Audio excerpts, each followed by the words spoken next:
Hello everyone, welcome to our channel. आज हम नया टॉपिक लेके आए हैं live stock production and management का ही। मैंने पहले लेक्चर्स के अंदर आपको कहा जो जो इम्पोर्टेंट टॉपिक्स होंगे एग्जाम पॉइंट ऑफ व्यू से वो टॉपिक्स हम यहाँ पे कवर करेंगे। अगर मैं आपको याद करके दूँ तो अगले कुछ लेक्चर्स के अंदर हमने एलपीएम के रिगार्डिंग टर्म्स देखे थे, फिर हमने ब्रीड्स ऑफ बफेलो देखे थे और हमने पोल्ट्री डिपार्टमेंट के बारे में यानी पोल्ट्री हाउसिंग सिस्टम के बारे में बात की थी।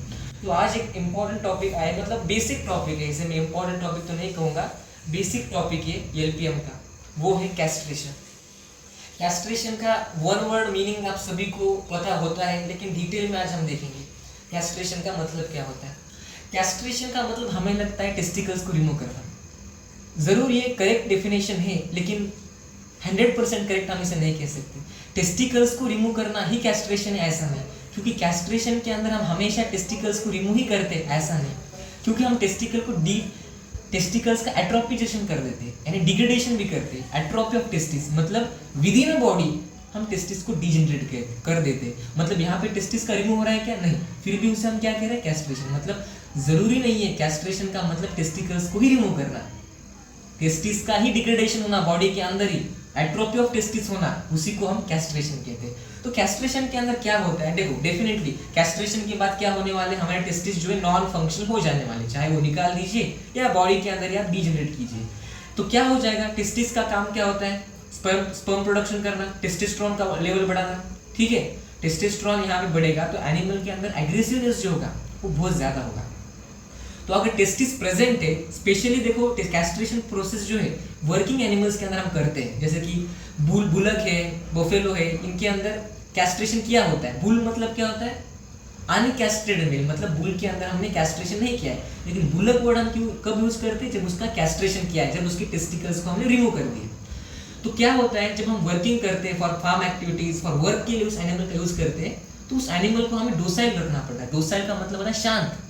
अगर उस एनिमल के अंदर टेस्टिस प्रेजेंट होंगे तो वो बहुत एग्रेसिव होगा, और जो फार्मर चाहता है वैसा वो काम, वैसा वो वर्क नहीं करेगा।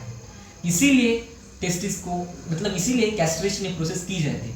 अब डेफिनेटली कैस्ट्रेशन से एनिमल का जो वेलफेयर है, जो फ्रीडम है, वो तो अफेक्ट होने वाला है, क्योंकि एनिमल को ये जो प्रोसेस है उन्हें एनिमल करती रिप्रोड्यूस करने के लिए। तो किसी भी एनिमल के लिए ये अगर हो रहा है रिप्रोडक्शन, वो नहीं कर पा रहा है, लेकिन इसका बेनिफिट अगर फार्मर को होता है तो डेफिनेटली जो प्रोसेस, ये जो मेथड है वो अच्छी बोलनी पड़ेगी हमें। तो कैस्ट्रेशन का मतलब मैंने कहा, this process make animal to reproduce in which atrophy of testicles is done. मैंने कहा आपको कि कैस्ट्रेशन का मतलब टेस्टिस को रिमूव भी करना हो सकता है या टेस्टिस को डीजेनरेट करना भी हो सकता है, यानी एट्रोफी ऑफ टेस्टिस भी हो सकता है। तो मैंने कहा कि इन भारत के अंदर बुलक्स हो गया, बफेलो के जो काम के यूज करते हैं जो एनिमल्स, तो उनके अंदर हम कैस्ट्रेशन प्रोसेस करते हैं। और कैस्ट्रेशन का पर्पस क्या है? पहला पर्पस तो मैंने अभी डिस्कस किया था, to make animal docile. Docile का मतलब शांत करना एनिमल को, एकदम स्थिर, जो उसे कहा गया है वो काम करेगा, एग्रेसिवनेस नहीं दिखाएगा, क्योंकि टेस्टिस ही नहीं है, टेस्टोस्टेरोन का ही प्रोडक्शन नहीं है, तो डेफिनेटली एग्रेसिवनेस जो होगा बहुत ही लो हो जाएगा।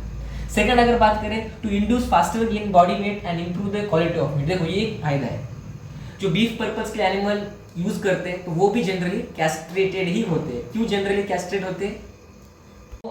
तो बीफ के लिए या मीट के लिए जो एनिमल यूज करते हैं वो ऑलरेडी कैस्ट्रेटेड एनिमल होते हैं। क्यों होते हैं? क्योंकि हम एनिमल को कैस्ट्रेट करते हैं कि उनका बॉडी वेट जो है वो बढ़ जाए, उनकी जो क्वालिटी है मीट की वो भी इंप्रूव हो जाए। तो ये एक फायदा है। To control indiscriminate breeding. देखो, डेफिनेटली अगर टेस्टिकल्स रिमूव हुए हैं, टेस्टोस्टेरोन ही नहीं है, स्पर्म प्रोडक्शन नहीं है, तो मीटिंग तो हुई ही नहीं, क्वाइटस तो होगा ही नहीं। तो जो अनवांटेड क्वाइटस है, जो अनवांटेड मीटिंग है, ब्रीडिंग है, वो भी जो है वो नहीं होगी। To prevent certain genital disease, definitely जो इन्फेक्शियस डिसीज होंगे टेस्टिस के रिलेटेड वो भी नहीं होंगे। और कैस्ट्रेशन के कारण क्या होता है इंपॉर्टेंट, तो एनिमल का जो बेसिकली जो फिगर हम कहते हैं प्रॉपर, जिसके माध्यम से वो लैंड पर्पज के लिए, वर्क पर्पज के लिए यूज हो सकता है, उसका जो शेप होगा बॉडी का, उसकी जो मस्कुलरिटी होगी वो अच्छी होगी कैस्ट्रेशन से।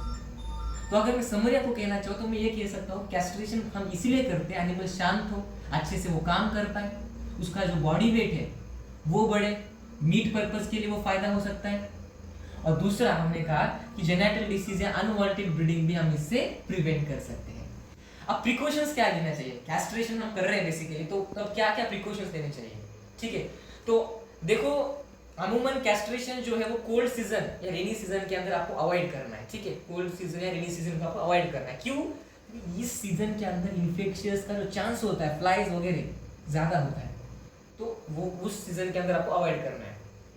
और जिस एनिमल का आपने कैस्ट्रेशन किया है, जिसके टेस्टिस को आपने डीजेनरेट किए, कुछ समय के लिए उसको सेपरेट रखिए क्लीन और कंफर्ट जोन के अंदर, उसको प्रॉपर फीडिंग और वाटर देके आप रख सकते हैं। अब एज क्या होगी कैस्ट्रेशन की अगर मैं बात करूं तो यंग एनिमल के लिए आप 3 मंथ तक कर सकते हैं, अप टू 3 मंथ। अब यंग एनिमल के लिए जो मेथड यूज करते हैं, हम अगले पार्ट के अंदर देखेंगे कैस्ट्रेशन के अंदर कौन से मेथड होते हैं। एक्चुअली 3 मेथड होते हैं, बर्डीजो मेथड होता है, इलास्ट्रेटर मेथड होता है और सर्जिकल मेथड होता है। तो जो यंग एनिमल होते हैं अप टू 3 मंथ, उसके अंदर हम इलास्ट्रेटर और सर्जिकल मेथड, इन दोनों में से कोई एक मेथड का इस्तेमाल करते हैं। और जो अडल्ट एनिमल होता है 1 ईयर या 1 ईयर के अबव, वहां पे हम बर्डीजो मेथड का इस्तेमाल करते हैं। तो अभी हम देखेंगे मेथड्स ऑफ कैस्ट्रेशन, यानी कौन से मेथड्स है जिनके माध्यम से हम टेस्टिस को डीजेनरेट कर सकते, एट्रोफी कर सकते टेस्टिस की। तो देखेंगे अभी हम देखेंगे मेथड्स ऑफ कैस्ट्रेशन। जैसे मैंने कहा 3 मेथड्स होते हैं, बर्डीजो मेथड या इसे क्लोज्ड मेथड कहते हैं, सर्जिकल मेथड एक होता है, सर्जिकल मेथड को आप ओपन मेथड भी कह सकते हैं क्योंकि यहाँ पे हम चीरफाड़ जो करते हैं, और थर्ड होता है आपका रबर या इलास्ट्रेटर मेथड। तो क्या होता है तीनों मेथड के बारे में बात करेंगे। अगर आपको पूछा गया तीनों मेथड में से कौन सी सबसे सेफ है, एनिमल को ज्यादा पेन नहीं होता है उससे, तो वो मेथड है आपकी बर्डीजो। बर्डीजो मेथड सेफ है, नो पेन और ये क्विक है, ठीक है, क्विक है मेथड, ठीक है। बर्डीजो मेथड के अंदर क्या करते हैं, बेसिकली बर्डीजो कैस्ट्रेटर के अंदर एक क्लोज्ड मेथड है और एक ब्लडलेस कैस्ट्रेशन है, मतलब ये प्रोसेस करते वक्त एनिमल से कोई भी ब्लड नहीं निकलता है। और जनरली जो यंग एनिमल होते हैं उनके अंदर तो हम सर्जिकल मेथड या रबर या इलास्ट्रेटर मेथड का इस्तेमाल करते हैं, लेकिन जो अडल्ट एनिमल होते हैं उनके अंदर हम बर्डीजो मेथड या क्लोज्ड मेथड का इस्तेमाल करते हैं, ठीक है। तो यहाँ पे हम क्या कर देते हैं, बर्डीजो मेथड क्लोज्ड मेथड के अंदर इसे हम ब्लडलेस कैस्ट्रेशन भी कहते हैं, क्योंकि यहाँ पे जो टेस्टिस होते हैं, स्पर्मेटिक कॉर्ड होता है और इस स्पर्मेटिक कॉर्ड के माध्यम से ही टेस्टिस को ब्लड मिलता है और ये ब्लड के माध्यम से टेस्टिस को जो न्यूट्रिएंट्स चाहिए वो मिलते हैं। तो हम क्या करते हैं, बर्डीजो मेथड के अंदर स्पर्मेटिक कॉर्ड को क्रश कर देते हैं। ऐसी पकड़ होती है जिसके माध्यम से स्पर्मेटिक कॉर्ड को हम पहले एनिमल की कास्टिंग करते हैं, उस एनिमल को नीचे गिराते हैं और एनिमल जैसे नीचे गिरा तो हम क्या करते हैं, टेस्टिस के बेसिकली स्कॉटम के अबो स्पर्मेटिक कॉर्ड को हम क्या कर देते हैं, पंच करते हैं। तो पंच करने के बाद क्या होता है, स्पर्मेटिक कॉर्ड जो होता है वो क्या हो जाता है, क्रश होता है। और स्पर्मेटिक कॉर्ड अगर क्रश हो जाता है तो ब्लड सप्लाई हमारे टेस्टिस को नहीं मिलेगा, और टेस्टिस को अगर ब्लड सप्लाई नहीं मिलेगा, न्यूट्रिएंट्स नहीं मिलेंगे, तो टेस्टिस विल बिकम डीजेनरेट, वहां पे एट्रोफी ऑफ टेस्टिस हो जाएगी। तो यहाँ पे इस तरह से होता है बर्डीजो मेथड या क्लोज्ड मेथड के अंदर। और ये ब्लडलेस है, यहाँ पे कोई भी पेन नहीं होता है एनिमल को, ये सबसे सेफ है और विद इन अ सेकंड हम इस मेथड का यूज कर सकते हैं फॉर द कैस्ट्रेशन। और तीनों में से मोस्ट प्रिफर्ड मेथड मोस्टली जो की जाती है वो बर्डीजो मेथड या क्लोज्ड मेथड ही होती है, ठीक है।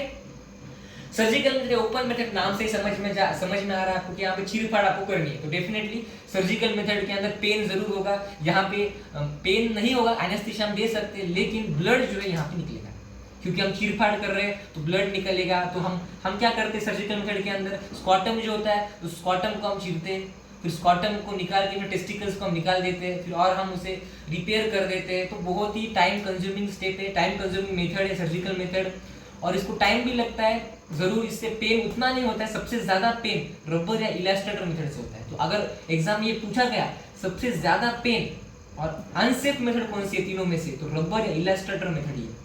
क्योंकि यहाँ पे हम क्या करते हैं, जैसे एनिमल बॉर्न होता है तो कुछ मंथ के बाद हम उसके स्कॉटम के अंदर टाइटली रबर लगा देते हैं और इसके कारण प्रेशर क्रिएट होता है, और due to the pressure the spermatic cord जो है वो ब्रेक हो जाता है।